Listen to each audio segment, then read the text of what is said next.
saya sudah sempurnakan agama ini. Saya sudah apa namanya? Udah dari hurrimat alaikumul maitata itu dari Al-Maidah. Ya, saya setuju. Saya juga hafal ayat Al-Qur'an itu. Terus eh, lalu apa masalahnya yang buat abang ini gitu?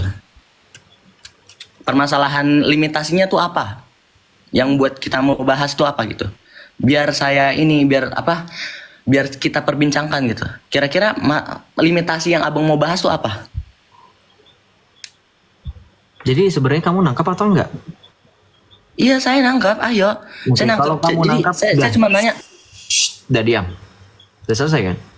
Udah, giliran saya dong ngomong. Pertama, kamu disebut dengan logical fallacy. Kenapa? Kamu bilang kamu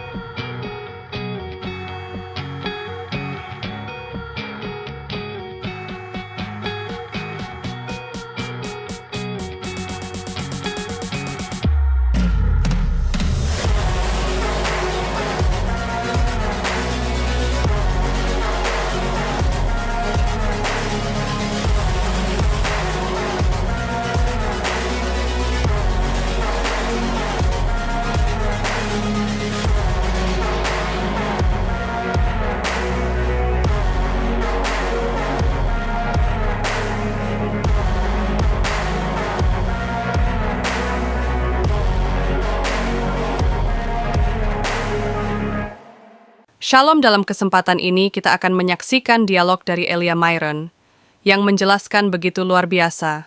Mereka adalah orang-orang yang mengerti bahasa Arab, mengerti Al-Quran, dan mengerti juga kitab suci Alkitab. Dan sekarang mereka sudah menjadi seorang debater apolektika yang sangat handal. Melalui dialog dia kita akan belajar tentang perbandingan-perbandingan berbagai-bagai isi daripada Al-Quran maupun Alkitab. Tanpa berlama-lama, mari kita simak dulu penjelasannya ya. Tonton video ini dari awal sampai habis, dan kalau mendapatkan pencerahan jangan lupa bagikan video ini ke grup-grup WhatsApp rohani. penjelasannya simple loh. Tadi saya sudah, bahkan saya ulangi 2 kali. Ya, teman-teman yang Islam ya. Kenapa saya pakai bahasa Arab? Penonton mayoritas sudah banyak orang Islam. Zuma kemana kabur? Arab penonton mayoritas. Salam Obi, selamat malam. Selamat malam Bang. Selamat malam. Islam atau Kristen? Tap-tap layar teman-teman. Saya Islam Bang. Islam. Silakan, ada yang mau ditanyakan? Jadi kan abang nih murtad kan Bang? Yes. I'm proud to be murtad. Dan Nah, yang buat abang tuh nggak yakin tentang agama Islam tuh apa Bang? there's no authority on you. Nggak ada otoritas di dalam kalian. Sehingga kalian berhak untuk menafsirkan Anda punya iman. Betul nggak? Anda punya kebenaran tidak absolut, Anda punya kebenaran itu relatif. Perhatikan teman-teman yang Kristen, inilah bahayanya ketika Anda tidak memiliki otoritas. Tuhan Yesus bukan memberikan Alkitab. Tuhan Yesus memberikan sarana rahmat keselamatan itu gereja. Tuhan Yesus mendirikan gereja. Di mana? Matius 16 ayat 18. Dan engkau adalah Petrus, di atas batu karang ini aku akan mendirikan gerejaku, dan alam maut tidak akan menguasainya. Ayat 19-nya Matius 16 ayat 18. Kepadamu kuberikan kunci kerajaan sorga. Apa yang kau ikat di bumi akan terikat di sorga, dan apa yang kau lepaskan di bumi akan terlepas di sorga. Sementara di imanmu nggak ada. Sekalipun di dalam surah Al-Maidah ayat 3, coba dibuka. Hurrimat alaikum. Ya, diharamkan bagimu bangkai, darah, dan seterusnya. Di ayat yang sama, di kalimat berikutnya dikatakan, pada hari ini telah kusempurnakan bagimu agamamu untukmu. Tapi di sisi lain, Muhammad mengatakan, umatku terpecah menjadi 73 golongan. Sudah sempurna nih sama Allahmu, tapi dipecah lagi oleh nabimu dengan 73 golongan. Definisi menurut KBBI, sempurna itu artinya bulat, utuh, penuh, bukan terpecah. Kalau terpecah bukan lagi sempurna namanya. Coba buka surah Al-Maidah ayat 3 dalilnya. Dan untuk dalil hadis itu adalah hadis sahih daripada nabimu yang mengatakan orang Yahudi terpecah menjadi 71 golongan, orang Nasrani terpecah menjadi 72 golongan, umatku terpecah menjadi 73 golongan. Dan hanya ada satu golongan yang masuk surga, yaitu golongan wal jamaah, ahlus sunnah wal jamaah. Terus tidak ada otoritas, makanya kamu lihat sekarang Islam terpecah menjadi 73 golongan dengan berbagai macam konsep iman mereka masing-masing. Ada Murji'ah, ada Mujassimah, ada Qadariyah. ada Jabariyah, ada Salafi yang kalian tuduh sebagai orang Islam kebanyakan, orang Sunni kebanyakan bilang Wahabi. Ada Sunni. Konsep Tuhannya sama Joseph, masa sih? Saya bisa buktikan loh, ada kitabnya Al-Maqalatus Sunniyah fi Kasyf Dalalatin Ahmad Ibnu Taimiyah, pendiri pemahaman konsep Ibnu Taimiyah yang disebut dengan Wahabi Salafi itu. Ia mencetuskan konsep trilogi tauhid, tauhid rububiyah, tauhid uluhiyah, tauhid asma wa sifat, dikafirkan oleh para ulama Ahlussunnah wal Jamaah. Jangan berbohong, jangan menipu. Ini saya bilang, kenapa dari kalian nggak ada yang berani untuk membahas konsep ketuhanan kalau memang kalian merasa sudah benar? Itu Bro Obi. Sementara dalam kekristenan, karena kami punya otoritas yaitu gereja, maka ada suatu istilah yang dikatakan extra ecclesiam nulla salus. Di luar gereja Katolik tidak ada keselamatan. Uniknya, saya dan bersama teman-teman Islam lainnya, ya, yang sedang menyaksikan sekarang, yang lagi nonton, nggak berani naik, mereka mengatakan mereka sudah siap murtad memilih gereja Katolik. Karena mereka tahu di dalam iman mereka tidak ada otoritas. Karena sampai dengan hari kiamat kalian akan berbeda. Dan itu disebut dengan istilahnya Pak, ikhtilaf. Ikhtilaf itu membawa rahmat kan dalam Islam. Padahal perbedaan itu awal daripada perpecahan loh. Ya, jadi seperti itu Bro Obi. Sekalipun nanti Nabi Muhammad juga bersabda dalam hadisnya, kutinggalkan 2 perkara di mana dalam 2 perkara ini jika kalian pegang kalian akan selamat. 2 perkara itu apa? Al-Quran dan As-Sunnah. Tapi masalahnya, semua Islam yang kalian anggap sesat dan tidak sesat pun memegang 2 perkara ini. Syiah pegang hadis, turun kamu. Nggak kuat ya? Nggak kuat dengan fakta ya? Ya, itu konsep ketuhanan. Makanya penafsiran kalian berbeda-beda. Makanya teman-teman Kristen, jelas dikatakan bahwa tidak boleh tafsir pribadi. Ya, Alkitab tidak boleh tafsir pribadi secara liar, itu nggak boleh. Itu nanti jadi sama seperti mereka. Mereka punya perkembangan dalam teologi itu masih berkembang. Tahukah kalian? Konsep tauhid dari Asy'ariyah itu baru ada di abad ke-8, abad 9. Ya, itu Asy'ariyah. Baru kemudian disusul oleh Ibnu Taimiyah di abad 11, abad 10. Itu pun ditolak pemahamannya. Jadi ya saya harap teman-teman Kristen jangan seperti mereka ya, menafsirkan dengan hawa nafsu, kemudian mereka mempunyai konsep pemahaman yang kemudian berkembang. Itu nggak boleh. Kita lanjut ya. Yang mau naik silahkan typing naik. Islam ya, silahkan. Shalom Abu Hanifah, dari Islam atau dari Kristen? Shalom Abu Hanifah, selamat malam Pak. Silahkan dibuka mic-nya Pak, jangan malah tutup mic.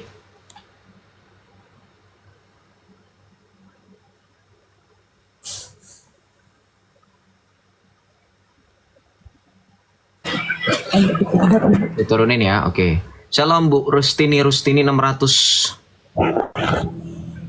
Ya. Selamat malam. Selamat malam. Islam atau Kristen, Bu? Islam. Ya, silakan Ibu mau ngapain di sini? Ya, saya mau tanya. Kan Yesus itu katanya mati tuh dalam 3 hari ya. Mati dalam 3 hari. Lalu yang menjaga langit dan bumi itu selama 3 hari siapa ya?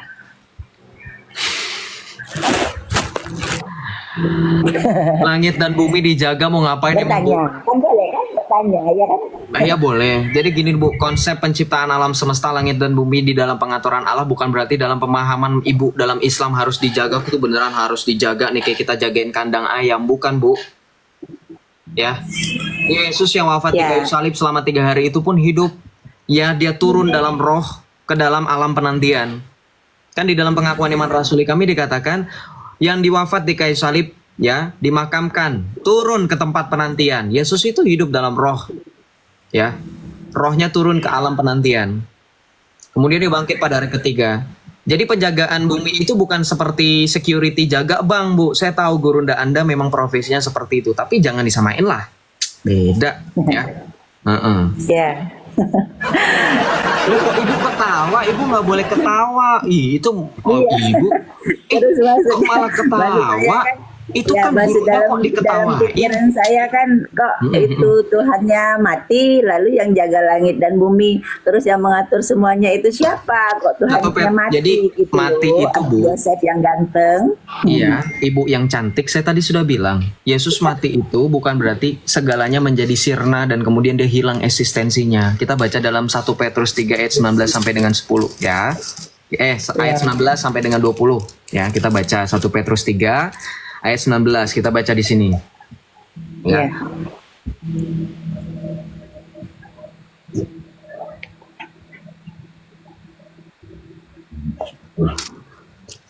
Sorry, saya lupa malah buka ini ya. Kita baca, sorry. Dan di dalam roh itu juga ia pergi memberitakan Injil kepada roh-roh yang di dalam penjara, yaitu kepada roh-roh mereka yang dahulu pada waktu Nuh tidak taat kepada Allah.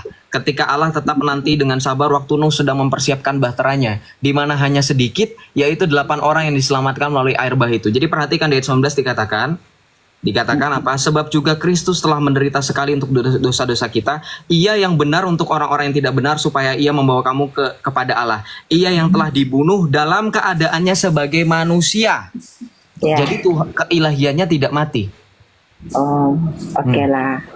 Oke, gini ya Bang Joseph, saya pokoknya kita salam toleransi lah ya. Jadi sudah terjawab ya Bu. Yang mati itu kemanusiaannya. Yang mati dalam kemanusiaan. Oke. Thank you. Thank you Bu Rustini. Selamat malam. Bye bye. Malam. Tapi lucu ibunya. Ya, salve Bro Johan. Salve ya teman-teman yang baru bergabung. Shalom saudara, minta tap-tap layarnya, minta bantuan. Oke. Kita lanjut ya. Kita bahas konsep ketuhanan. Kenapa tadi nggak ada yang mau? Ya, Pak Dirham Syah Lubis, shalom. Saya mau naikin semua orang Islam tapi takut nggak kondusif. Jadi menurut teman-teman yang di bawah gimana? Naikin semua atau gimana? Ya silakan Dirham Syah, mau apa? Ya, selamat malam, brother. Selamat malam juga, brother. Ya, brother kan murtad. Betul. I'm proud to be murtad. Terus, brother disunat nggak? Disunat. Oh, disunat. Mau lihat? Bukan. Terus Sejak kenapa kapan? nanyain orang sunat, Pak? Saya nggak pernah kenal Anda, teman saya, teman kecil aja nggak pernah nanya kok. Teman kuliah saya nggak pernah nanya, teman sekolah saya nggak pernah nanya. Ini bapak-bapak random dari Facebook pindah ke TikTok, naik live saya nanyain kamu sunat apa enggak? Ih, serem saya. Ih, Pak. Serem saya, Pak. Cewek yang nanya nggak apa-apa ya, teman-teman ya. Cewek yang nanya nggak apa-apa gitu kan. Oke lah, mending lah. Cowok, bapak-bapak lagi. Gimana nih teman-teman?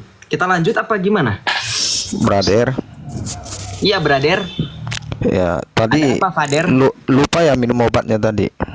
Minum obat gimana? Saya masih normal. Saya tidak Oh, lancar kali. Tiba-tiba Nggak ada toleransinya, aku tengok. Apa itu toleransi?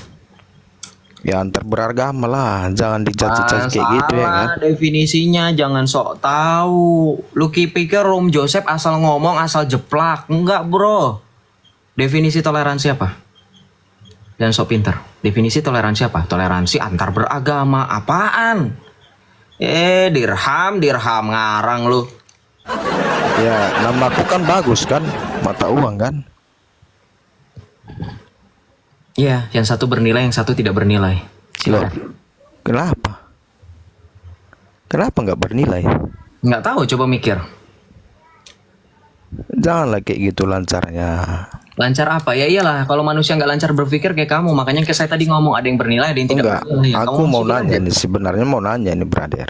Ya kalau bertanya nggak usah basa-basi lah, nanyain orang sunat udah apa belum. Anda cowok, kok laki-laki, bapak-bapak, masa nanya? Yesus itu kenapa kok digantung?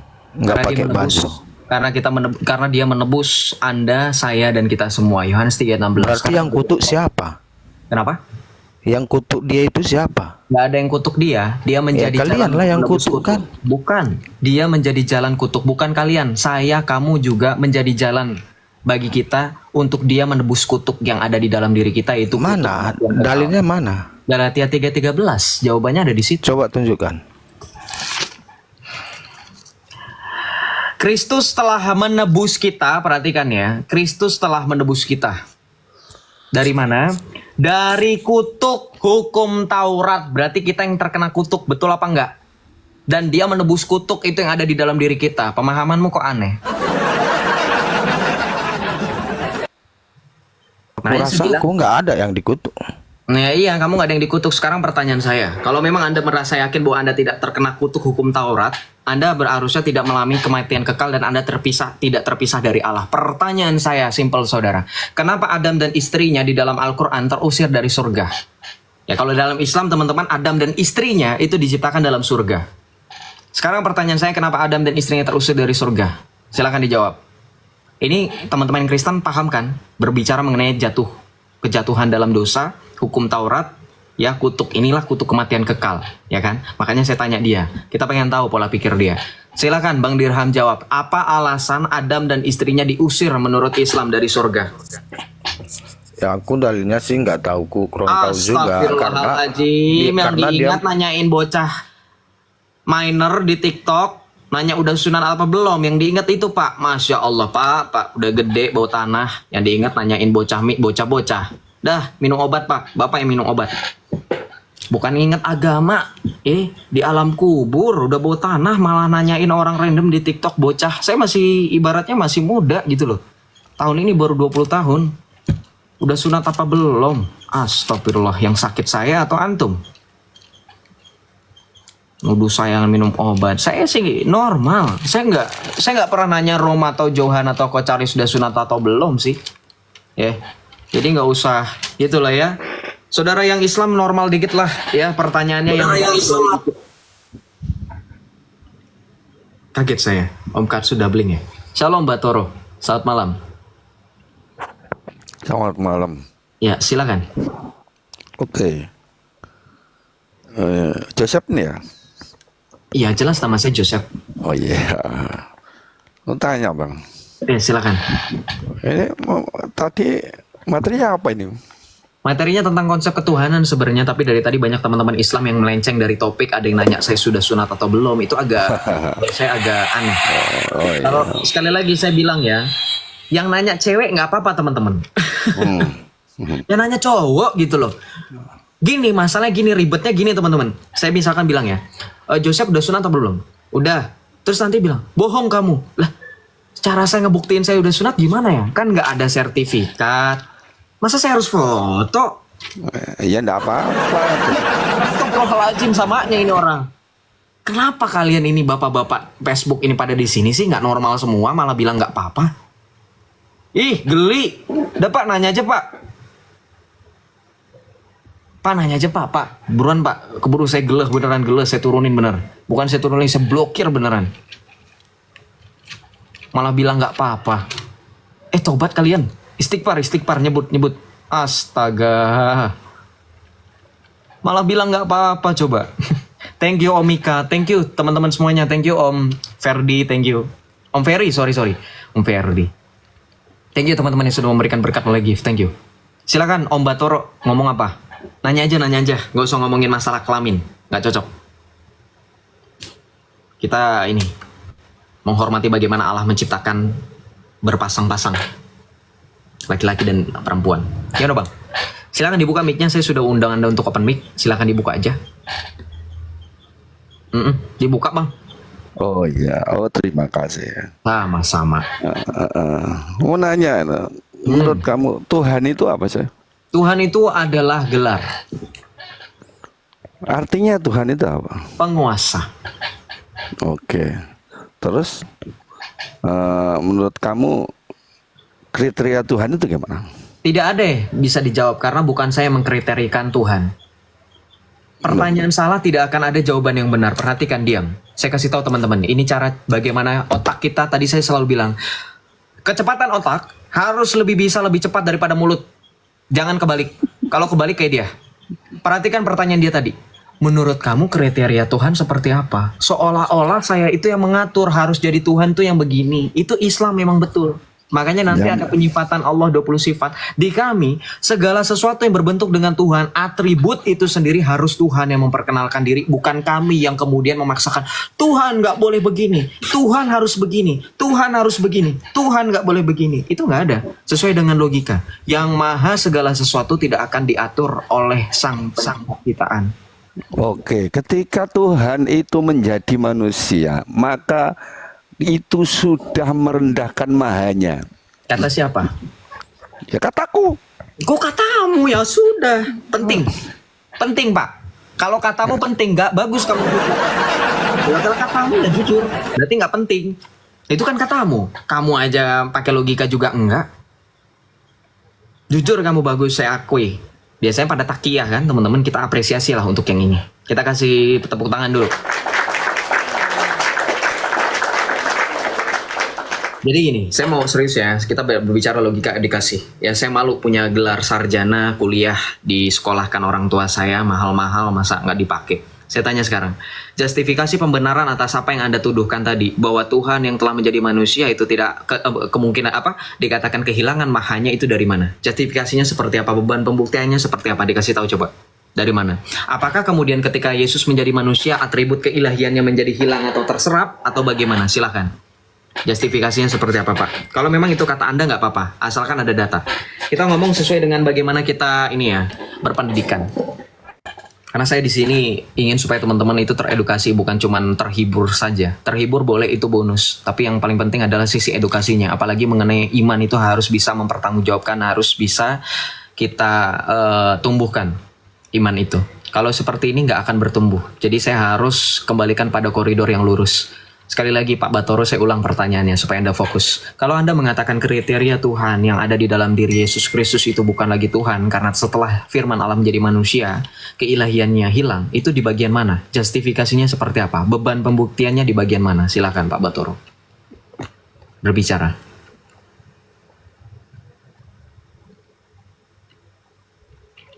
Saya bukan otoriter ya teman-teman ya. Maksud dari otoriter adalah harus memaksa saya yang paling benar. Banyak teman-teman Islam itu menuduh saya, Joseph nggak mau dengerin orang. Saya nggak mau mendengarkan orang yang berkata-kata kosong. Orang yang tidak berdasarkan data, tidak berdasarkan dalil buat apa. Mending saya dengerin musik daripada saya dengerin orang ngomong nggak ada isinya. Paham nggak teman-teman? Jadi kalau orang selagi kalian ngomong ada data berisi daging, silahkan panjang kali lebar nggak apa-apa. Tapi kalau misalkan ngomong nggak ada isinya, mending kalian turun, nggak usah ngomong. Itu sebab saya bilang saya terapkan prinsip seperti itu. Mohon maaf aja. Nggak suka ya sudah keluar. Gimana Pak Batoro? Mau menjawab atau enggak? Saya sudah undang Anda untuk open mic. Thank you. Thank you Brother Patrice, thank you. God bless, thank you. Teman-teman semuanya thank you ya. Silakan. Oke, Tuhan itu kan maha sempurna.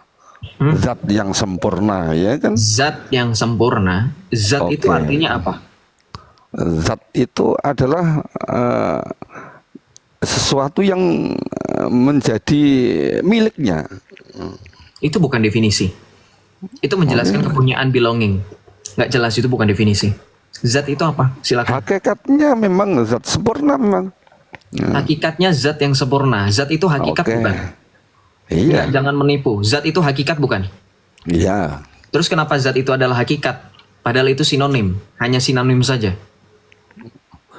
Ya memang Allah Tuhan itu maha sempurna gitu aja. Berarti Allah itu adalah zat betul. Allah itu hakikat betul. Ya sudah, kamu Kristen, selamat. Gue udah bilang, kecepatan ngomong sama kecepatan otak, tolong otak yang didahuluin. Sekarang saya tanya, teman-teman, Om Katsu, Ko Charles, Bro Rom, Bro Johan. Orang Kristen, nah kan turun sendiri, malu kan kamu kan? Kita tuh sering denger kan? Sering mendengarkan penjelasan Allah itu hakikat. Betul nggak Om Katsu? Iya, itu sih. Makanya aku mau bantuin dia. Definisinya zat itu sesuatu yang ada pada dirinya sendiri. Dan dia dapat berdiri sendiri tanpa ada yang lain. Itu baru zat. Itu baru hakikat. Atau substansi, atau ousia, atau ese. Ini kita disebutin ya. Itu sama, merujuk pada itu, zat hakikat. Ya, saya belain Pak Batoro ya. Aduh. Jadi itu definisi yang sering digunakan oleh Oten. Bukan Islam. Malah kamu bilang Allah itu hakikat, harusnya tadi, makanya saya bilang, saudara perhatikan, lebih cepat otak. Kamu harusnya ketika ditanya berarti Allah itu hakikat, kamu bantah. Enggak, Allah itu adalah nama. Haza ismul zat. Hadza ismu adalah nama. Malah bilang menyetujui saya, berarti kamu udah otomatis Kristen. Karena memang di Kristen saudara pahami betul ya, Allah itu bukan nama, betul nggak? Yang mengatakan Allah itu nama siapa? Mereka simple. Makanya saya bilang sudah kamu Kristen. Ya sudah, karena memang itu faktanya. Yang menyatakan Allah itu bukan nama, Allah itu adalah hakikat, itu Kristen. Makanya saudara tadi kalau misal nangkep, itu langsung kena. Dia bukan Islam berarti kamu sudah kafir. Selamat kamu Kristen. Gak perlu lama-lama saya berhadapan dengan kamu kan. Berarti dia anonim, Sep. Itu istilahnya kalau dalam KV2 Konsili Vatikan kedua, seperti Batoro tadi, dia lagi menjadi Kristen anonim. Karena keterbatasan lingkungan segala macam, dia tidak bisa mengungkapkan. Ya itu kita hargain, tapi ya berarti dia Kristen anonim. Kita doakan ya, semoga beberapa langkah lagi dibaptis dan masuk dalam warga kerajaan Allah bersatu dengan kita. Gitu. Iya. Shalom, Obi bentar ya. Umi Bagus dulu. Bentar ya Obi. Ya, shalom. Umi Bagus. Selamat malam. Halo, selamat malam Umi.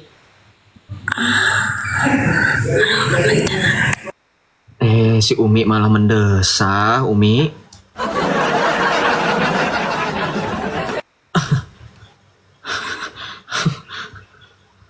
Aku soalnya dengerinnya pakai ini earphone. Jadi kedengeran dia bilang apa. Memang gitu suaranya. Saya konfirmasi ya, itu bukan ada-adaan Yosef. Memang saya juga dengar suaranya seperti itu. Dengar kan? Iya. Dengar sih. Itu iya, pengen buat lu di band, bro. Oh. Jadi sengaja ntar appropriate ya. Iya, ini appropriate. Ya, tekniknya bener nggak? Betul itu cara 2 hari buat lagi di band. Bu, 2 hari lagi ya teman-teman, sabar. Sunahnya 2 hari lagi. Ini masih malam Rabu kalau saya nggak salah. Sabar, kebelat aja. Salam Obi. Salam Obi. Selamat malam bro, silakan dibuka mic-nya. Iya, malam Selamat Rabu, malam. Selasa malam Rabu. Silakan bro. Saya tanya bang, Kristen, Islam sama Yahudi kan agama samawi kan bang. Nah, pasti kan mereka memiliki sejarah yang kurang lebih itu sama. Nah, apa sih yang membedakan dari sejarah mereka kok bisa terpencar menjadi banyak gitu bang? Maksudnya kok gimana bisa menjadi terpencar-pencar padahal mereka kan aslinya samawi bang? Gimana penjelasannya? Definisi sama itu masih ambigu ya. Nanti saya tanyakan sama kamu maksudnya sama seperti apa. Tapi dari sisi kami, dari sisi saya penjelasannya kulit luarnya aja nih. Saya kasih tahu. Ini mungkin juga dipahami oleh teman-teman Kristen kebanyakan. Dari sisi kami memahami bahwa yang dikorbankan adalah Ishak. Sementara kalian ngotot itu Ismail. Walaupun ada tafsir beberapa ulama yang mengatakan Ishak, tapi kalian lebih cenderung untuk memegang tafsiran yang mengatakan yang dikorbankan oleh Ibrahim, yang kalian mau samakan dengan Abraham itu adalah Ismail. Ini bedanya di situ. Kemudian kita pahami baik Yahudi maupun Kristen memahami Abraham mempunyai ayah yang bernama Terah. Sementara Anda mengatakan Azar. Kemudian Anda memahami bahwa yang menjadi suri tauladan kalian kan Rasulullah, Khatamul Anbiya, penutup para nabi. Tapi ketika ditanya mengenai sunat, dikonfirmasi mengenai sunat, Anda tidak memahami bahwa sunat itu bukan dari nabi. Makanya lari kepada pemahaman milah Ibrahim. Baliknya ke milah Ibrahim, padahal harusnya merujuk kepada nabimu. Sementara di kami, saya kasih tahu nih, ya. Kristen dan Yahudi sama-sama memahami kurban Ishak. Yang kedua mengenai sunat, Kristen dan Yahudi, ya, kekristenan memahami bahwa perjanjian baru sudah melalui Tuhan kita Yesus Kristus. Penggenapan itu ada di dalam Kristus. Makanya sunat secara jasmani itu tidak menjadi esensial menjadi jalan satu-satunya keselamatan. Bukan menjadi materai tanda perjanjian dengan Allah dan manusia dengan keturunan Abraham, bukan. Tetapi melalui sakramen baptisan. Kita lihat di mana? Di dalam Galatia 3 ayat 27 sampai 29. Kita lihat di sini ya. Bahwa baptisan itu adalah sunat secara rohani. Kan dibilang kan, yang dipentingkan itu kan sunat secara rohani, betul nggak teman-teman yang Kristen? Nah, sunat secara rohani yang dimaksud adalah baptis. Makanya Tuhan Yesus ngomong di dalam Injil Yohanes, jika kamu tidak lahir dalam air dan roh, kamu tidak akan masuk ke dalam kerajaan sorga. Nah, kita lihat di dalam Galatia. Lihat sebentar ya. Galatia 3 ayat 27 sampai dengan 29.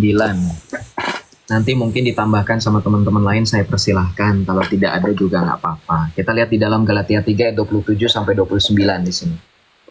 Sebab kamu semua yang dibaptis dalam Kristus telah mengenakan Kristus. Dalam hal ini tidak ada orang Yahudi atau orang Yunani, tidak ada hamba atau orang merdeka, tidak ada laki-laki atau perempuan, karena kamu semua adalah satu di dalam Kristus Yesus. Lagi pula, perhatikan nih. Lagi pula, jikalau kamu milik Kristus, kamu adalah keturunan Abraham dan ahli waris menurut janji Allah. Nih. Jadi sunat itu sudah digenapi. Maka kita lihat saudara, kenapa bisa bilang seperti ini? Permasalahan mengenai sunat, saudara yang Islam kan bilang nih, itu mah akal-akalan oten aja. Enggak. Di dalam Kisah Para Rasul 15 ketika berlaku sidang apostolik ya, konsili apostolik, sidang lokal antara para rasul yang diketuai secara lokal oleh Yakobus, tetapi yang berbicara dan menyelesaikan adalah Rasul Petrus. Kita lihat di sini. Nanti saudara bisa baca ya, catat ya, Kisah Para Rasul 15 mengenai sunat, mengenai hukum Musa ini. Jadi saudara, perhatikan di sini, kita lihat di sini. Nih. Beberapa orang dari Yudea datang dari Yudea dan mengajarkan kepada saudara-saudara seiman. Jikalau kamu tidak disunat menurut adat istiadat yang diwariskan oleh Musa, kamu tidak dapat diselamatkan. Perhatikan saudara, perhatikan ayat ini. Berarti cekcokan, permasalahan mengenai sunat ini sudah diselesaikan. Ini sudah ada di sini. Nih, ya. Ini sudah ada di sini. Perhatikan, jikalau kamu tidak ada dari mana? Ada dari orang yang datang dari Yudea dengan mengajarkan kepada saudara seiman. Kita lihat di sini nanti. Siapa yang mengajarkan ini? Nah, dibaca ayat 5. Namun beberapa orang dari aliran Farisi yang telah menjadi percaya berdiri dan berkata, orang-orang bukan Yahudi harus disunat dan diwajibkan untuk menuruti hukum Musa. Saudara, sudah selesai. Yang menyelesaikan siapa? Baca. Yang menyelesaikan siapa? Lalu bersidanglah rasul-rasul dan penatua-penatua untuk membicarakan persoalan itu. Nanti kita tahu nih siapa yang menyelesaikan ini, nanti kita tahu. Inilah otoritas saudara.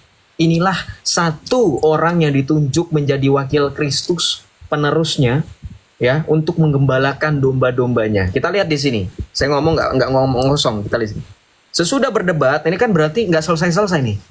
Ya nggak, saudara pahami nih ayatnya. Nggak selesai-selesai nih. Makanya dinarasikan, sesudah berdebat beberapa waktu lamanya, tiba-tiba baca. Berdirilah Petrus dan berkata kepada mereka, saudara-saudara, kamu tahu bahwa sejak semula Allah memilih aku dari antara kamu, supaya dengan perantaraku bangsa-bangsa lain mendengar berita Injil dan menjadi percaya.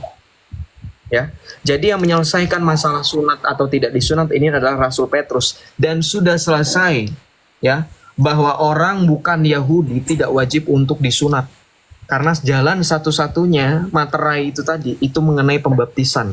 Makanya di sini kan saudara kan bilang itu kan tapi bukan Rasul Paulus yang ngomong Joseph, ini Petrus. Baca di sini. Nih, Paulus dan Barnabas itu kan kemudian membawa nih. Akhirnya ditetapkan supaya Paulus dan Barnabas serta beberapa orang lain dari jemaat itu pergi kepada rasul-rasul. Makanya Paulus di sini ngomong dalam suratnya kepada jemaat di Galatia. Galatia 3 ayat 27 tadi dipertegas bahwa sunat bukanlah satu-satunya jalan keselamatan dan tidak esensial. Karena sunat sudah digenapi dalam baptisan. Nih. Karena Paulus itu hadirin, dengerin itu Petrus ngomong itu. Selesai permasalahan mengenai sunat. Ya, ini menurut sunat nih. Jadi kenapa orang Kristen tidak wajib disunat? Karena sunat bukan jalan keselamatan. Jalan keselamatan sebagai pintu gerbang adalah sakramen baptisan, teman-teman. Baptisan adalah sakramen yang menyelamatkan kita menuju sakramen-sakramen lain sehingga kita menjadi satu di dalam Kristus. Makanya di dalam Galatia 3 ayat 29 tadi dikatakan apa? Jikalau kamu milik Kristus, kamu adalah keturunan Abraham dan ahli waris menurut janji Allah. Jadi kita pun keturunan Abraham yang sudah dibaptis. Selesai. Makanya orang Kristen nggak perlu sunat lagi. Tapi orang Kristen boleh sunat nggak? Boleh. Tapi bukan berarti itu menjadi syarat keselamatan. Hanya sebatas ada orang yang memilih mungkin sunat untuk kesehatan, sunat untuk ini terserah, tapi tidak diwajibkan, gitu, ya. Sakramen baptisan itulah yang menjadikan sunat jasmani itu digenapi dalam sunat rohani, gitu bro. Itu yang membedakan. Makanya di kamu mengikuti sunat itu kan nggak tahu, nggak jelas kan? Itu perbedaannya bro. Perpecahan itulah yang menyebabkan adanya tidak ada otoritas di dalam kalian. Kalau di dalam Yahudi ada nggak otoritas sama seperti gereja? Seperti bagaimana kita memahami Petrus yang telah dipilih oleh Allah dalam Matius 16 ayat 18. Ada nggak Yahudi? Ada. Makanya saudara yang Kristen itu kalau ngomongin mengenai otoritas, orang Yahudi zaman perjanjian lama mengenal otoritas. Makanya penggenapannya ketika Yesus berbicara dalam Matius 16 ayat 18 memilih Petrus di antara yang lain, itu dalam Yesaya 22. Sesungguhnya aku memanggil hambaku Elyakim bin Hilkia, dan aku akan menaruh kunci kerajaan Daud di atas bahunya. Apa yang ia tutup tidak ada yang dapat membuka. Kan begitu. Sama seperti ketika Rasul Petrus dipilih oleh Tuhan Yesus. Makanya penggenapannya di situ. Itulah otoritas yang Tuhan Yesus berikan, sama seperti dalam perjanjian lama. Nih, kita buka Yesaya nih. Saya ngomongin otoritas nih. Kan tadi kamu berbicara mengenai apa yang membedakan. Itu otoritas. Ya. Nih. Lihat di sini nih.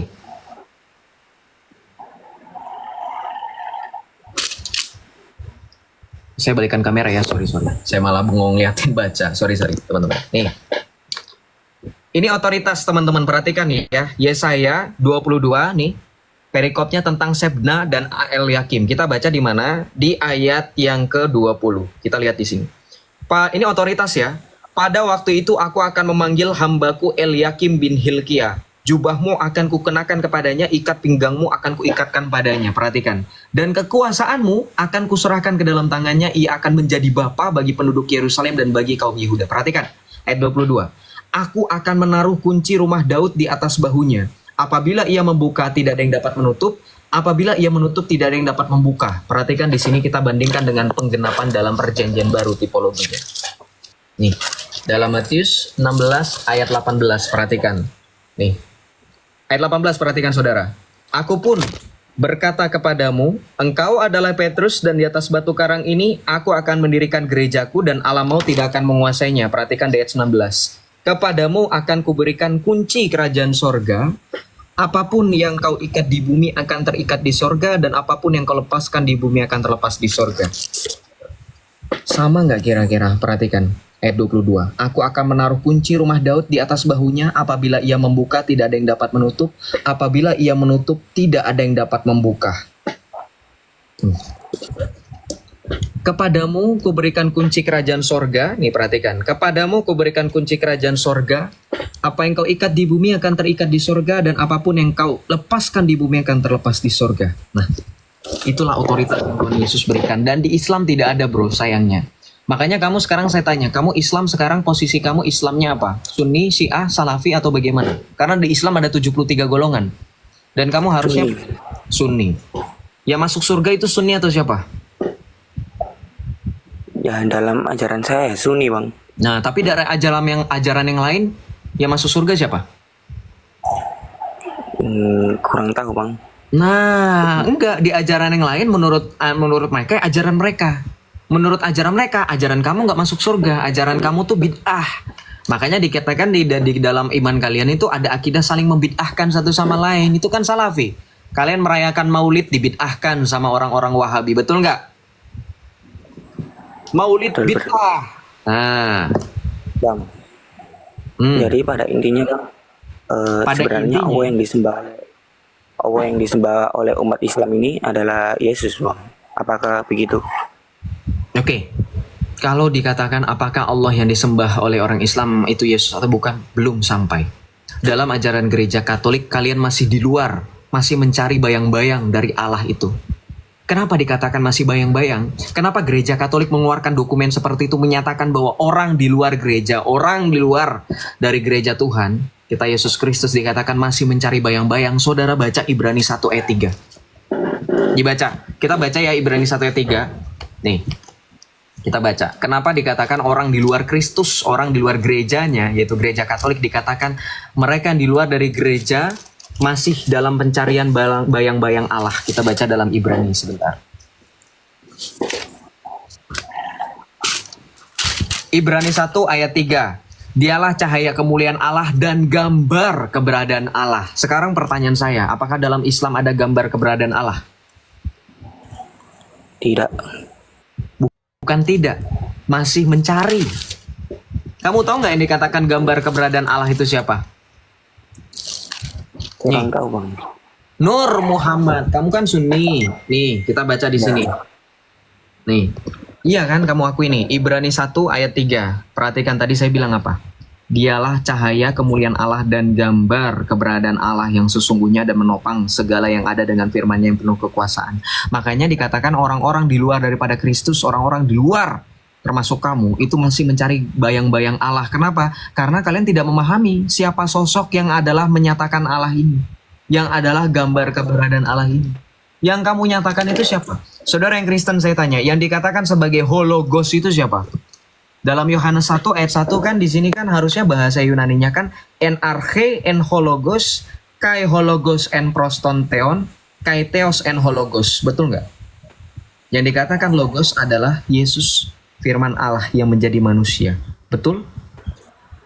Logos itu adalah Yesus Kristus. Logos artinya sang firman. Hologos. Sekarang dengarkan pernyataan dari salah satu kiai, dari salah satu guru teman-teman Islam semuanya. Perhatikan teman-teman, dengarkan. Pasti ada relasi, ada hubungan. Contoh namanya Nih, dengerin. Ayanus sabitah, entitas laten. Enslat tadi sudah mengatakan pengakuan adalah Tuhan adalah Allah. Bukankah aku Tuhanmu? Rumah jawab, ya. Ketika itu belum ada yang menjawab Allah. Iya, itu Allah sendiri itu sebenarnya. Tapi atas nama kita. Dari situ kemudian terjadi namanya at-tajalli syuhudi, manifestasi Perhatikan saudara, saya pause sebentar. Simak baik-baik. Ini penjelasannya. Disebut dengan tajalli itu apa? Baca. Tajalli syuhudi adalah manifestasi atau cerminan yang konkret. Kita tadi baca di dalam Ibrani. Siapa yang memanifest? Siapa yang menyatakan dirinya?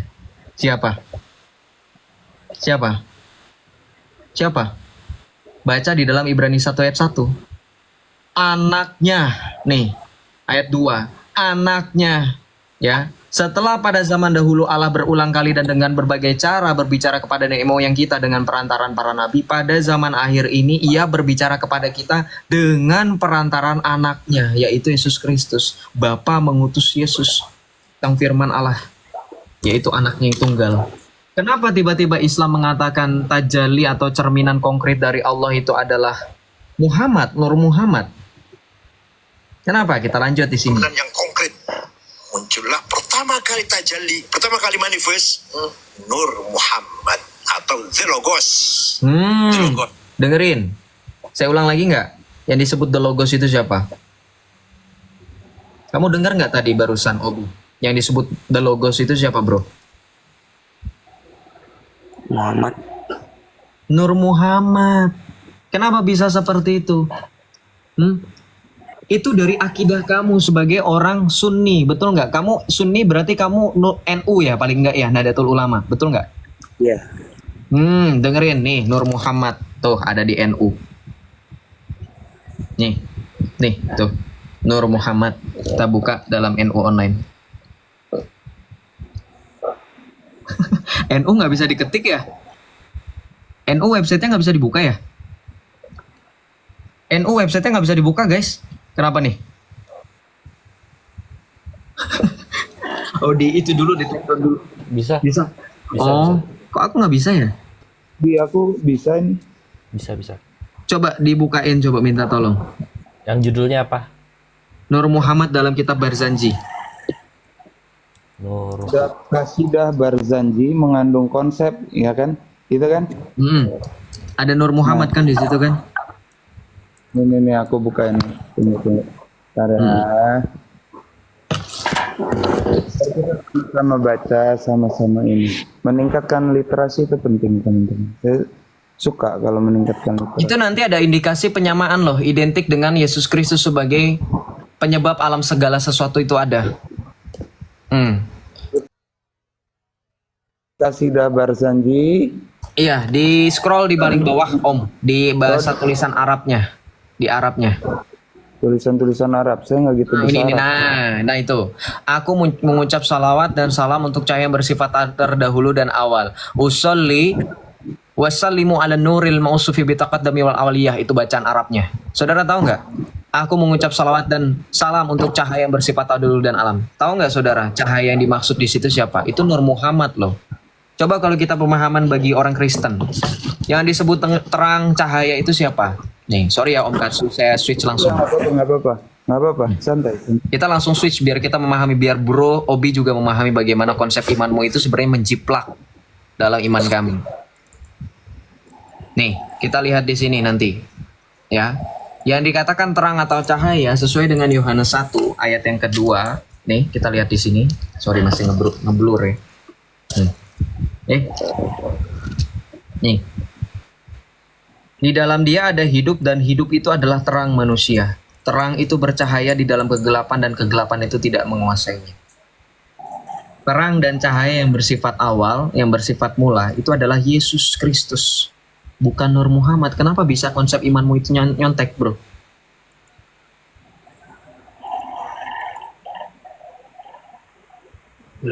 Bisa Nur Muhammad. Nanti baca juga, nanti dikatakan oleh Nur Muhammad di situ dikatakan ada dalilnya loh. Nur Muhammad itu adalah penyebab Allah menciptakan alam semesta. Nih, baca. Ketua Umum PBNU. Tanpa Nur Muhammad, alam semesta tak akan ada. Luar biasa. Kenapa? Nih, lihat di sini. Dalilnya nih. Nih. Tuh. Ya. Tanpa alam semesta, Nur Muhammad itu tidak ada tuh. Nur Muhammadlah Allah menciptakan alam semesta. Surga neraka nih. Dari ulama-mu sendiri. Tanpa Nur Muhammad, alam semesta tak akan ada. Perhatikan, saudara, baca lagi dalam Yohanes 1 ayat 3.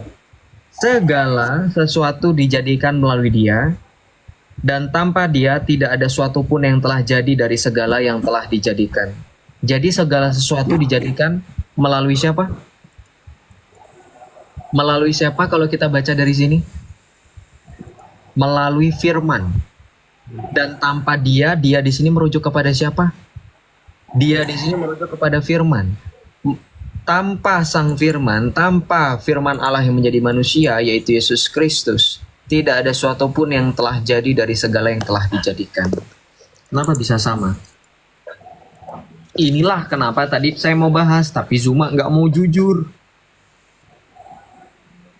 Host, di artikel yang tadi malah sama loh sama kita punya, disebut substansi Nur Muhammadnya itu. Nah, ini saya lagi lanjut baca kan yang tadi kamu suruh buka nih ya.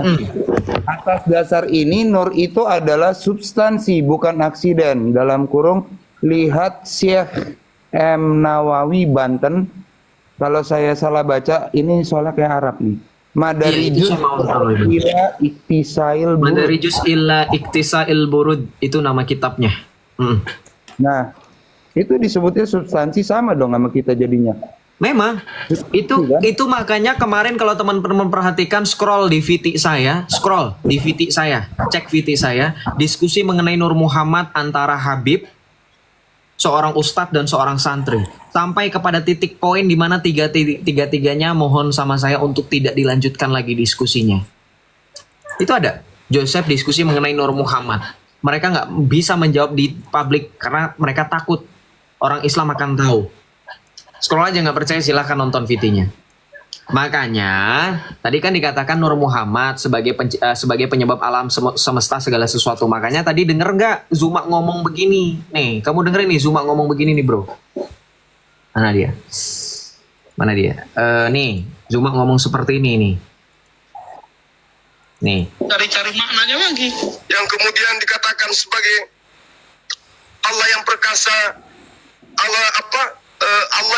Siapakah Dia? Itu sudah pasti bukan Yesus, melainkan Dia yang kita peringati hari kelahirannya, baginda Rasulullah Muhammad sallallahu alaihi wasallam.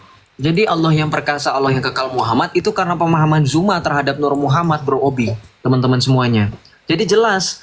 Kenapa saya bilang kalau teman-teman ada mukalaf ngaku paling pinter, coba ditanya mengenai akidah kalian yang begitu ruwetnya. Ya. Itu akidah kalian. Gitu bro Obi. Jadi apakah dikatakan kalian menyembah Yesus? Belum sampai. Kalian masih mencari. Ya, makanya kalau saya nggak salah ya, ada kisah di mana ada seorang sepupu, kalau nggak salah sepupu Nabi atau siapa gitu, yang dia murtad menjadi Kristen. Dan dia berkata, kalian melihat Tuhan masih dalam mata yang buta sebelah. Mata kalian masih sebelah buta. Sementara aku telah melihat Allah dalam penglihatan yang sempurna. Dua mataku masih melihat dengan sempurna melihat Allah. Itu kenapa? Karena Yesus Kristus tadi menyatakan dirinya. Makanya nanti tajalli syuhudi itu akan dilanjutkan dengan adanya apa? Konsep wahdatul wujud. Itu juga ada nanti dalam Islam. Ya itulah imanmu. Kalau tidak ada otoritas gitu Bro Obi. Ada lagi yang mau kamu tanyakan? Ini terakhir bang, terakhir. Tapi agak di luar konteks, nggak apa-apa. Jadi awal cara belajar teologi itu di mana bang? Maksudnya apa yang harus saya lakukan? Belajar teologi secara apa? Secara yang benar atau secara nggak benar? Kalau nggak benar masih di dalam imanmu. Ya yang benar bang. Yang benar itu di dalam Kristus. Sebab di dalam kekristenan menundukkan filsafat. Bukannya malah mengambil filsafat kemudian dicontek-contek. Itu Nur Muhammad saudara. Nih saya buktikan. Nih saya ngomong nggak pernah bohong. Nur Muhammad itu filsafat yang diambil comot-comot, dijiplak, dimodifikasi. Jadi beneran tahu konsep ATM. Amati, tiru, dan modifikasi. Tahu? Nih. Sebentar ya. Kita buka ya.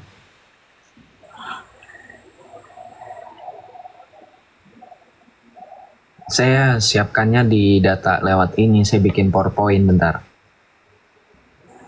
Bentar. Nah ini. Saya tampilkan sama saudara di layar ya. Nih. Nanti saya akan tampilkan data lagi yang lainnya. Nih. Mana dia? Ini dia. Nih. Tuh. Logos yang dicatut dalam Islam itu dari tradisi, dari filsafatnya Heraklitus, Philo, dan juga dari Kristen. Tuh, diakui. Baru yang terakhir, nih, ditulis Islam. Ya, jadi di dalam Islam justru filsafat-filsafatnya benar-benar diambil, dicontek benar-benar. Nih, saya kasih lagi datanya. Data saya nih, sebentar. Lagi loading ya. Nah, nih. Data dari Bro Johan yang kasih nih. Sumbernya valid ya. Routledge Encyclopedia of Philosophy ya. Ini ensiklopedia filsafat, Bro. Nih, kita lihat di sini. Baca teman-teman dalam bahasa Inggris. Neoplatonism in Islamic Philosophy. Jadi konsep neoplatonis di dalam pemahaman filsafatnya orang Islam. Kita lihat di sini. Nih. Kita baca di sini. Nih.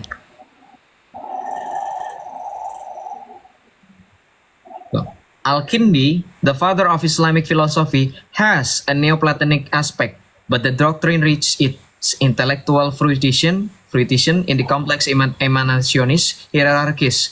Kemudian dikembangkan, developed by Al-Farabi dan Ibnu Sina. Nih, baca. Baca di sini. Kalian itu termasuk dalam pemahaman Neoplatonis. Kenapa dibaca di dalam yang biru, yang saya birukan? Neoplatonism itself had a major impact on the sectarian grouping of Muslim, known as the Ismailis, and became the substratum for its theology. Nih, ya, tuh. Nih, ini kan cendekiawan kalian. Ibnul Farabi, Ibnu Sina, nih, Ibnu Arabi, Al-Ghazali, Ibnu Rus. Ini terpengaruh Neoplatonism, bro. Ya, terpengaruh Neoplatonism ini. Tuh. Ya. Jadi gitu, bro. Kalau Nur Muhammad itu kan cahaya primordial ya. Nah, itu kalau dalam konsepnya Neoplatonis itu nanti bisa dibaca dalam konsep the satu the one. Nah, itu jadi dalam konsep emanasinya itu sama. Di mana nos itu akal sebagai emanasi pertama, itu Muhammad sebagai cahaya pertama itu sama secara konsep. Itu memang mengambil sekali dari Neoplatonis, karena Neoplatonis itu mengambil konsep dari Heraklitus dari Plato. Jadi sebuah entitas setelah yang satu itu perantara antara dengan dunia material, itu the nous namanya, dan itu Nur Muhammad Neoplatonis. Ya, ternyata kalian Neoplatonis Islam. Gitu, bro. Kalau kamu belajar teologinya cuma teologianya karya Thomas Aquinas, Santo Thomas Aquinas, itu gereja Katolik, itu lengkap semua teologi belajar sama Om Katsu, sama Bro Johan, sama Coach Charles, sama Bro Rom. DM aja. Bos, aku mau nanya, boleh diputerin yang tadi tajalis syuhudinya yang tadi loh, yang kamu setel video kan dia ada catatan kaki kan? Itu kok kayaknya penjelasannya mirip-mirip ya tadi pas kamu bacain. Aku mau pastiin, boleh diputar sekali? Nggak ada catatan kaki sih, cuma dijelaskan aja tajalli syuhudi adalah manifestasi atau cerminan yang konkret. Manifestasi pertama dari tajalli syuhudi adalah Nur Muhammad. Itu sih nggak ada. Ini ya, yang kamu bilang itu sebenarnya saya mau kasih tahu ya. Itu definisi di Nisea 325 mengenai kata prosopon. Prosopon itu apa? Bagi teman-teman yang belum tahu. Allah mengambil manifestasi. Nah, dalam konteks perjanjian baru, Allah firman-Nya berprosopon jadi Yesus Kristus. Jadi kehendaknya kan ada di dalam diri Allah. Benar nggak kalau pakai prinsip yang sama? Tadi Allah mengambil manifestasi kan? Iya, betul. Konkret. Lah kehendaknya kan di dalam diri Allah, kenapa manusia yang repotin? Nah, jadi punya konsep yang sama dong ya berarti ya? Sama, makanya itu. Oh tuh, benar-benar nyontek. Benar-benar nyontek itu. 325 tentang kata prosopon, silakan dicek. Cek aja nih, 325 prosopon. Sama percis. Tuh, Obi, dengerin. Itu nyontek beneran loh. Nyontek dari Nisea 325. Frasa prosopon, manifestasi tajalli syuhudi. Bedanya, sekali lagi bedanya. Ini siapa sih yang bilang Yadi Wahyudi? Kamu kan saya bisa baca Arab, tulisan namamu itu saya bisa baca loh, Yadi Wahyudi. Pakai tulisan cacing sekalipun. Followersnya 9, followingnya 9. Ketakar ilmu hostnya. Silakan kamu kalau bisa lebih pintar, kamu accept jambak saya, invitation saya, kamu naik. Ya, seperti itu Obi. Ada yang kamu mau tanya lagi nggak? Kamu DM ya? Makasih Bang. Saya kasih tahu saudara, saya kasih tahu berita yang mencengangkan. Ada banyak saya pikir, oh turun loh pengecut Wahyudi. Saya kasih tahu ya, saya nggak kasih tahu nama, tapi saya kasih tahu ada ibu-ibu, ada salah satu ibu-ibu, dia di postingannya itu umroh atau haji saya nggak tahu. Pokoknya habis dari tanah suci lah, tanah sucinya mereka di Mekah. Dia DM saya kaget, saya cerita dikit ya Bro Obi. Saya kaget, dia bilang gini, semangat ya Joseph, ibu bangga sama kamu, salut masih muda, pemahamannya bagus gitu-gitu ya. Terus saya kan takutnya dia tuh ngerasa salah paham gitu, dikiranya saya Islam gitu kan. Jadi saya cuma respon makasih ibu. Gitu. Nah ternyata tahu nggak nih, saya sambil bacakan DM-nya ya. Sambil baca DM-nya ibu itu ya. Jadi sambil baca, ternyata ibu itu bilang begini ya. Bentar. Nah, ibu itu bilang begini. Ibu itu bilang begini. Sama-sama nak Yosep, ibu Islam nih, gue lagi bacain DM-nya nih. Lu pikir gue gimmick? Nggak ada Joseph gimmick-gimmickan, nggak kayak lo. Islam, fenomena Islam masuk Islam nih. Nih, ibu itu DM gini. Sama-sama nak Yosep, ibu Islam, tapi ibu sebenarnya sudah mulai percaya sama Kristus. Cuma ibu bingung karena keluarga belum percaya sama Kristus. Nih, saya cuma jawab nih. Nih, nggak percaya nih. Tuh. Ya. Bro Obi, kalau kamu mau penasaran, itu banyak teman-teman Islam nge-DM, tapi mereka nggak berani naik ke akun saya. Kenapa? Takut diserang. Jadi saya bilang, oke, nggak usah naik DM aja. Bukannya saya kristenisasi ya, mereka baru bertanya. Gitu. Mereka baru tanyanya penasaran, tapi kita doakan semoga Tuhan jamah mereka, beneran mereka itu dipanggil. Beneran loh saudara, saya beneran. Nih, nggak bohong, ini postingannya orang naik haji, ini beneran. Baru tahun 2023, makanya pas di DM itu bilang, Yosep salam kenal, ibu sangat kagum sama kamu masih muda. Saya pikir dia ngiranya saya Islam. Makanya saya cuma jawab, makasih ibu, pakai emot begini. Ternyata abis itu dia respon lagi, sama-sama nak Yosep, ibu Islam. Nih, lo nggak percaya. Bentar, Bang Katsu, bentar. Nih, saya nggak tampilin gambarnya ya. Tuh, nih. Dipikir gue itu, nih kan dia DM Kamis ya. Yosep, saya nggak kasih tahu pribadinya siapa, akunnya siapa. Ibu lagi nonton, halo, nggak apa-apa ya Bu ya. Saya tampilin ini aja, nggak kelihatan foto profil atau akunnya. Tuh. Nah, saya cuma respon ini karena saya pikir Islam, salah paham, ya kan? Ya udahlah, saya apresiasi aja. Nih, sama-sama anak Yosep, ibu Islam, tapi ibu sebenarnya sudah mulai percaya Kristus. Cuma ibu bingung. Nah, saya berharap kamu nyusul. Nih. Ya, tuh. Kita doakan. Bapak-bapak Facebook, lu malah nyuruh gua nelpon. Emang kata lu di DM itu ada yang bisa ditelepon? Ih, Oon, orang Islam, jangan nunjukin Oonnya di sini. Pusing saya. Buktikan kalau benar ditelepon katanya. Nanti kamu tolong tampilin. Kita mau ngebuktiin, aku nggak nge-framing tadi ketika aku bilang Tajali Syihudi itu ngambil dari kata prosoponnya Greek. Ini aku kirim di grup. Nanti kamu bisa bukain ya. Tuh di grup ya, kamu tau lah. Halo Bang. Oh, iya. Ya, kenapa? 14 Dilan. Obi Tadi mau nyangga sih sebenarnya kita saling toleransi aja ya. Maksudnya kayak saling suportif aja deh kalau mau diskusi gitu ya. Kita nggak lagi main olahraga, nggak usah suportif. Suportif itu pengertiannya apa coba? Oh, katanya tadi suruh ini menghargai pendapat masing-masing. Ya udah berarti kita kapan? Jadi gini, mau bro. abang dulu apa saya dulu?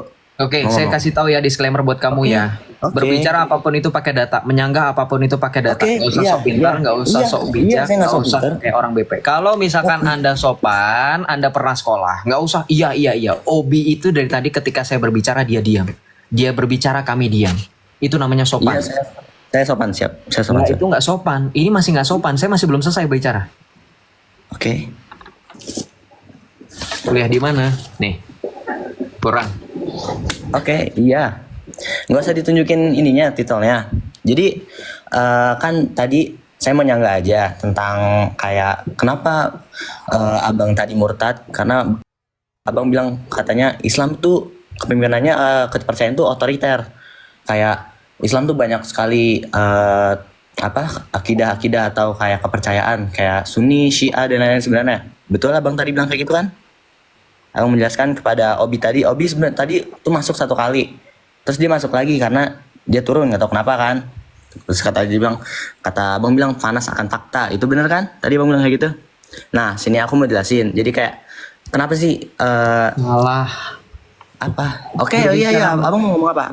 Iya, lu salah nangkepnya, bukan otoriter, otoritas, bukan otoritas. Ya otoritas. Sorry. Saya agak nervous karena saya emang ini.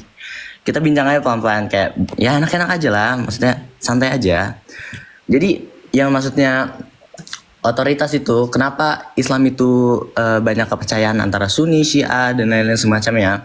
Ya benar, emang Rasulullah itu bilang saya sudah sempurnakan agama ini, saya sudah udah dari hurrimat alaikumul maitata itu dari Al-Maidah. Ya saya setuju, saya juga hafal ayat Al-Quran itu. Terus lalu apa masalahnya yang buat abang ini gitu? Permasalahan limitasinya tuh apa? Yang buat kita mau bahas tuh apa gitu? Biar kita perbincangkan gitu. Kira-kira limitasi yang abang mau bahas tuh apa? Jadi sebenarnya kamu nangkap atau enggak? Iya saya nangkap, ayo. Oke, Saya nangkap. kalau kamu Jadi nangkap, saya cuma nanya. Udah diam. Udah selesai kan? Udah, giliran saya dong ngomong. Pertama kamu disebut dengan logikal fallacy, kenapa? Kamu bilang kamu nangkap tapi kamu masih nanya. Itu limitasinya gimana? Terus mau apa dibahas? Kalau kamu nangkap harusnya kamu nggak usah nanya saya. Saya maksudnya bagaimana? Saudara betul nggak saya ngomong seperti ini? Karena dia bilang udah nangkap. Ya kalau udah nangkap ngapain kamu nanya saya? Maksud kamu apa? Maksud Joseph apa? Limitasinya bagaimana? Ya kalau kamu nangkap langsung aja jelasin. Nggak usah pakai basa-basi bla bla bla. Kelamaan. Saya kasih tahu ya, justifikasi atas apapun yang dikatakan oleh orang-orang di sini, justifikasinya itu berbobot, bukan tidak berbobot seperti dari tadi kamu ngomong ngalor ngidul. Kalau kamu memahami surah Al-Maidah ayat 3, hurimat alaikum, itu perkataan Allah bukan perkataan Rasulullah. Tadi kamu salah sebut mungkin atau kepleset atau gimana, saya nggak ngerti. Kamu bilang itu perkataan Muhammad, itu perkataan Allah. Dia nggak bilang perkataan Nabi Muhammad. Perkataan Muhammad itu yang menyatakan kalian terpecah menjadi 73 golongan. Coba sekarang berdasarkan justifikasi.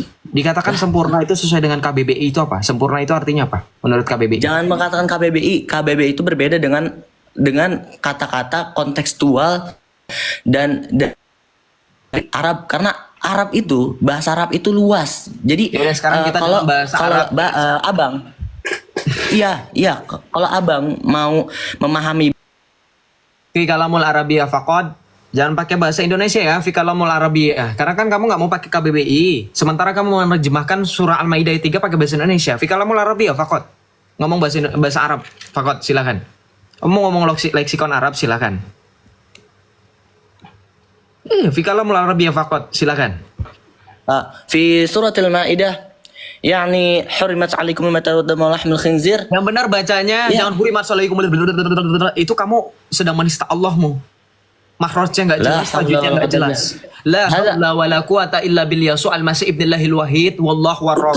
Kamu jangan bermacam mantra Ya, gitu. kan saya harus berbicara cepat di sini. Enggak, saya nggak Saya minta berbicara kamu berbicara cepat. Berbicara cepat nggak ada isinya buat apa? Jangan sok-sokan kalau kamu berbicara cepat ada isinya nggak apa-apa. Berbicara cepat nggak ada isinya buat apa? Dan perhatikan, yang kamu sedang bacakan dan kamu sedang repetkan itu adalah kalimat Tuhanmu. Saya sering diperingatkan oleh teman-teman seimanmu. Joseph, baca Al-Quran yang benar. Panjang pendeknya perhatikan. Makhrajnya benerin. Tajwidnya bener. Lu sendiri Islam memalu-maluin diri lu sendiri. Gitu. Iyalah.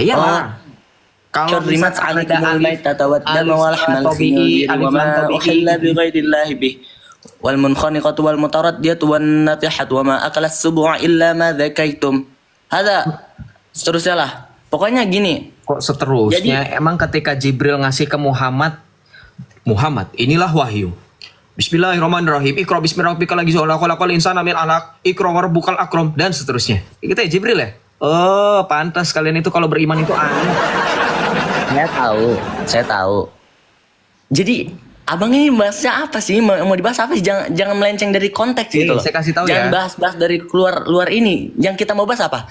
Abang yang limitasi tadi apa? Abang mau bilang katanya saya pindah murtad karena saya percaya bahwa abang asumsi tadi. Saya percaya bahwa agama Islam itu kepercayaan itu otoritas. Banyak sekali keyakinan-keyakinan. Astagfirullahaladzim, udah lu salah. Kepercayaan Islam otoritas. Gue udah bilang dari tadi itu salah.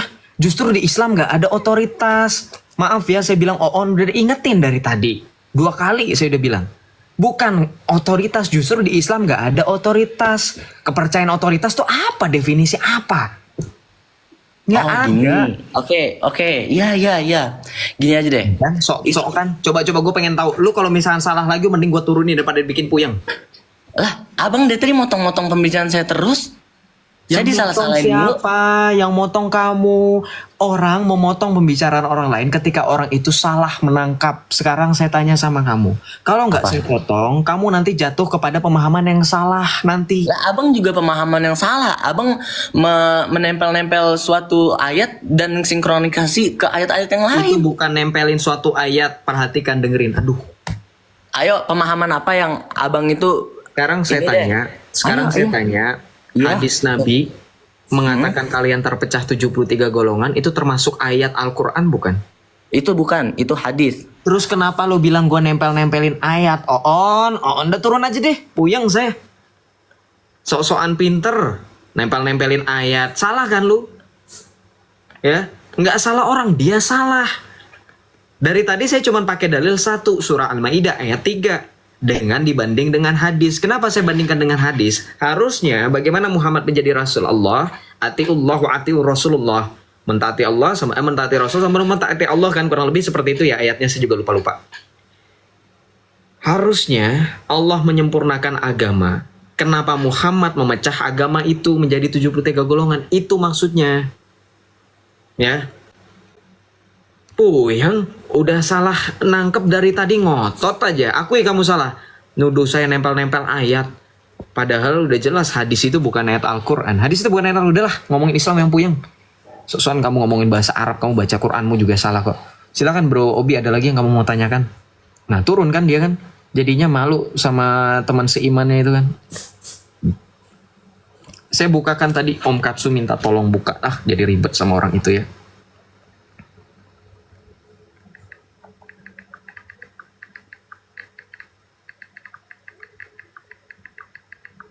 Saya balas ibu tadi ya. Belum saya balas soalnya dia nanya live jam berapa. Saya sudah jawab sih. Ntar. Puji Tuhan kita sudah menyaksikan videonya. Sangat luar biasa ya. Apa tanggapan saudara tentang video di atas? Tuliskan komentarmu di bawah. Atau buat saudara gereja YouTube, nggak usah payah-payah, cukup katakan di kolom komentar. Atau tuliskan Tuhan Yesus. Baik atau Yesusku Maha Besar, Yesusku sangat dahsyat. Hanya dengan menuliskan itu di kolom komentar saudara, sudah ambil bagian di pelayanan gereja YouTube. Selain itu, agar kami terus semangat lagi buat konten rohani, tolong balas di kolom komentar dengan katakan Tuhan Yesus baik atau Tuhan Yesus Maha Besar. Terima kasih, itu saja mungkin video dari saya. Terima kasih saudara gereja YouTube, jangan lupa dengarkan pengumuman sepekan ini. Tuhan Yesus memberkati. Shalom Bapak Ibu yang kami sangat hormati dan kasihi. Dalam nama Tuhan Yesus Kristus, beberapa waktu lalu kami telah menyelesaikan pelayanan kami di pedesaan. Kami membuat satu terobosan untuk membuat mobil ambulan gitu ya, untuk transportasi. Di sana kami memang sangat melihat di sana kebutuhan transportasi di desa tersebut. Selain jalannya yang jauh dan curam, terkadang kalau ada peristiwa malam hari atau ibu hamil, mereka kasihan, bingung mau diangkut pakai apa. Maka dari itu kita putuskan bersama tim untuk menggunakan channel gereja YouTube ini untuk rekan-rekan subscriber bila ingin mengambil bagian untuk pelayanan ini bisa berbagi di rekening yang tertera di atas. Ayo ambil bagian. Kami perkirakan habis sekitar 130 juta karena untuk membeli mobil dan dekorasi ambulan tersebut. Apalagi ditaruh oksigen, peralatan oksigen dan lain-lain. Kami memohon dukungan doa, dana dari Bapak Ibu, saudara-saudari penonton gereja YouTube, orang-orang baik yang rindu berdonasi dalam melakukan atau mengirimkan di nomor rekening yang tertera di bawah ini. Kami berharap Tuhan akan menolong kami dan mencukupkan kebutuhan untuk pelayanan ini. Terima kasih, doa kami selalu menyertai saudara dan pelayanan kita bersama ini. Tuhan Yesus memberkati kita semua. Haleluya.